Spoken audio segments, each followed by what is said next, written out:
പൊതുമേഖലയുമായി ബന്ധപ്പെട്ടിട്ടുള്ളൊരു വിഷയം പറഞ്ഞു. ഞാൻ പൊതുമേഖലയുമായി ബന്ധപ്പെട്ടിട്ടുള്ള വിഷയം പറഞ്ഞത് ഇവിടുത്തെ സർക്കാർ ആശുപത്രികൾ അടച്ചുപൂട്ടണമെന്നോ KSRTC അടച്ചുപൂട്ടണമെന്നൊന്നും അല്ല ഞാൻ പറഞ്ഞത്.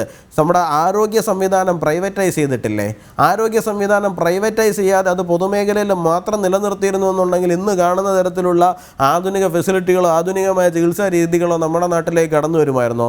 ഗതാഗത രംഗം പ്രൈവറ്റൈസ് ചെയ്യാതെ പൂർണ്ണമായിട്ടും ഗവൺമെൻറ് സർവീസിൽ മൊണോപ്പൊളി ആയിട്ടാണോ കൊടുത്തിരിക്കുന്നത്? ഇവിടെയുള്ള പ്രൈവറ്റ് ബസ്സുകളെല്ലാം ലാഭത്തിലല്ലേ ഓടിക്കൊണ്ടിരിക്കുന്നത്? എന്തുകൊണ്ട് നമ്മുടെ KSRTC മാത്രം നഷ്ടത്തിലോടുന്നു? നമ്മളൊന്ന് ചിന്തിച്ചു നോക്കണ്ടേ?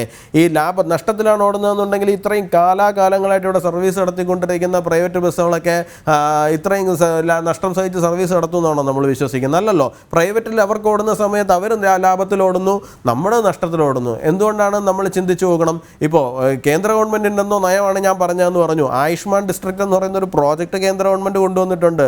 ഓരോ ജില്ലയിലും ഓരോ മെഡിക്കൽ കോളേജ് എന്നുള്ള തലത്തിലേക്കാണ് ഗവൺമെൻറ് പോളിസി ഫ്രെയിം ചെയ്തുകൊണ്ട് വരുന്നതും അത് ഏതാണ്ട് പൂർണ്ണമായിട്ട് ഇന്ത്യയിൽ നടപ്പിലാകുന്ന സാഹചര്യത്തിലേക്ക് പോയിരിക്കുകയും ചെയ്യുന്നത്. അപ്പോൾ ആരോഗ്യരംഗത്ത് സർക്കാരിൻ്റേതായ ഇടപെടൽ ആ തലത്തിൽ തന്നെ നടത്തുന്നുണ്ട്. പക്ഷേ ഞാൻ ചോദിക്കുന്ന പൊതുമേഖല എന്ന് പറയുന്നത് നമ്മളെ കോക്കോണിക്സ് ലാപ്ടോപ്പ് ഓണായായിരുന്നോ?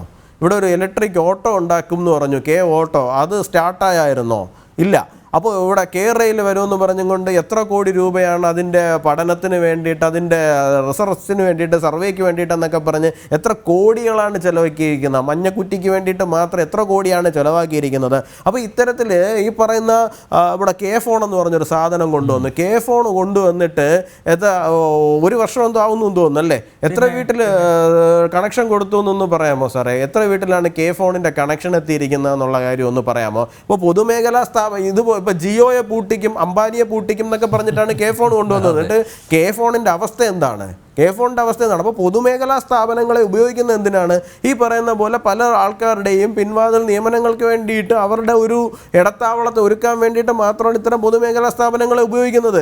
ഇത് മുഴുവൻ എങ്ങനെയാണ് റൺ ചെയ്യുന്നത്? സ്റ്റേറ്റിൻ്റെ പൈസ അല്ലാന്നുണ്ടെങ്കിൽ പൊതുജനങ്ങളുടെ പൈസ എടുത്തിട്ടാണ് അത് മുഴുവനും നിലനിർത്തിക്കൊണ്ട് പോകുന്നത്. അപ്പോൾ നമ്മളിത് ചൂണ്ടിക്കാട്ടിക്കാൻ പാടില്ല എന്നാണോ താങ്കളെ പോലുള്ളവർ പറഞ്ഞു വരുന്നത്? എനിക്ക് മനസ്സിലാകുന്നില്ല.